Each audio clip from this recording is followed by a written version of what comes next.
Qu'il est derrière vous. Président, Monsieur le Commissaire désigné, je vais vous poser une question sur l'espace, puisque c'est le sujet du moment, mais aussi une question comme vice-président de la Commission TRAN sur le transport.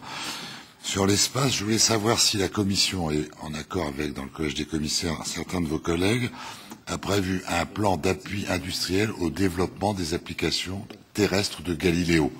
C'est-à-dire si effectivement les retombées, qui sont estimées à plusieurs dizaines de milliards de dollars, sont effectivement l'objet d'un travail de préparation.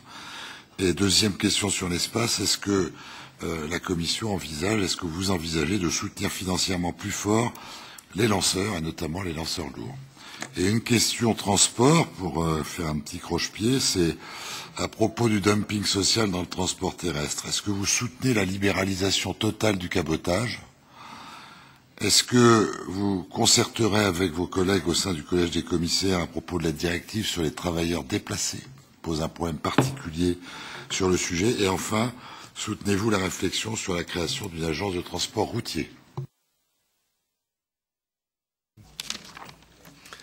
Thank you very much. Merci beaucoup. Merci, Monsieur le Vice-président.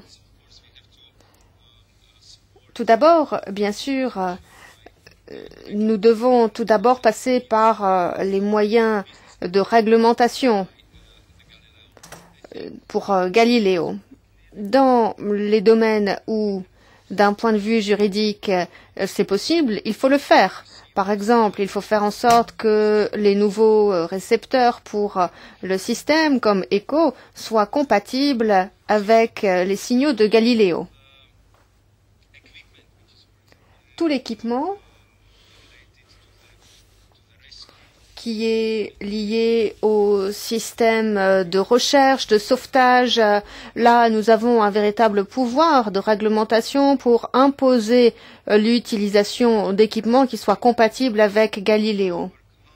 Et puis, il faut travailler avec ces secteurs concernés, l'agence en charge de Galileo, puisque cela figure dans son mandat. Il faut développer des politiques qui nous permettront d'assurer que les signaux de Galileo soient reçus et puissent soutenir les entreprises européennes. Nous savons que c'est un très bon système qui sera extrêmement précis, un système de qualité bien reconnu comme le GPS. Et à mon avis, il faut vraiment faire tout ce qui est en notre pouvoir pour prendre toutes les mesures qui s'imposent afin que Galileo soit utilisé au mieux. En ce qui concerne les lanceurs, c'est là une tâche colossale, mais tous les projets qui permettent de garantir notre autonomie sont des projets qui m'intéressent vraiment, ainsi que les projets de lancement vers l'espace.